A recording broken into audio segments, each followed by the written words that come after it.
Bloomberg Audio Studios. Podcasts, radio, news. HPE says tariffs will have a smaller than expected impact on sales this year. AI revenue also beat analyst estimates, but the company continues to face headwinds, and that includes an activist investor. HPE CEO Antonio Neri joins us now. I find what you said about tariffs and how that's reflected in the numbers so interesting, because the hyperscalers, for example, told us that one reason capital expenditures were raised in that period is the reflection of the higher cost of doing business because of tariffs. For you, it's like almost the opposite story. Yeah, good morning, Ed. Thanks for having me.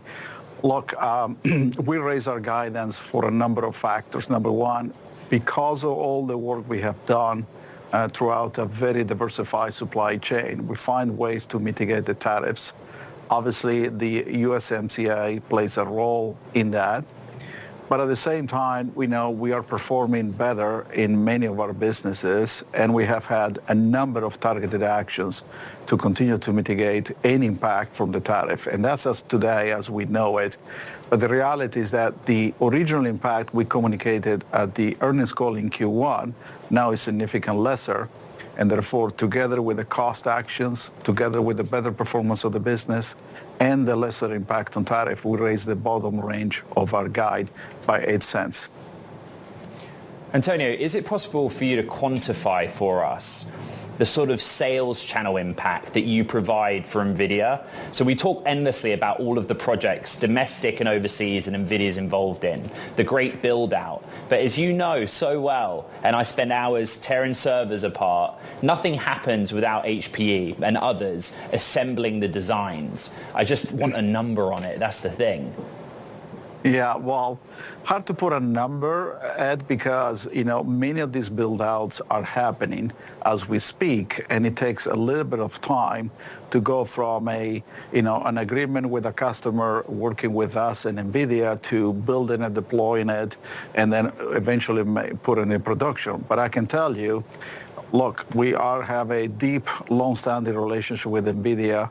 We are covering all segments of the market, whether it's these big, large build-outs in the service provider space, whether it's sovereign or enterprise. And one of the things I'm really proud is that the work we put together with NVIDIA last year when we announced the NVIDIA Computing by HPE and our private cloud AI is growing very rapidly. In fact, 1/3 of the net new orders we booked in Q2 were from enterprise. But at the same time, we are completing one of the largest deployments on the GB200 as we speak, and that's a very large deployment. And then we said that our backlog grew quarter over quarter. Now it's $3.2 billion. On a cumulative basis, for the last 2 years, we booked over $9 billion, and we have multiples of the backlog in our pipeline.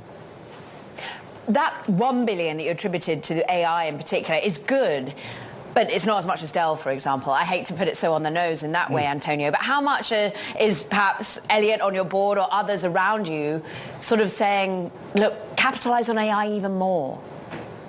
Yeah. No, that has nothing to do. Look, the previous quarter we booked ourselves a very large order, which is the one we are deploying today, and that was not, Dell didn't do that. So this is a lumpy business, and you will see us also talking about some of the large orders we may get in the current quarter or subsequent quarter. So, this goes back and forth, but ultimately you have to play with discipline.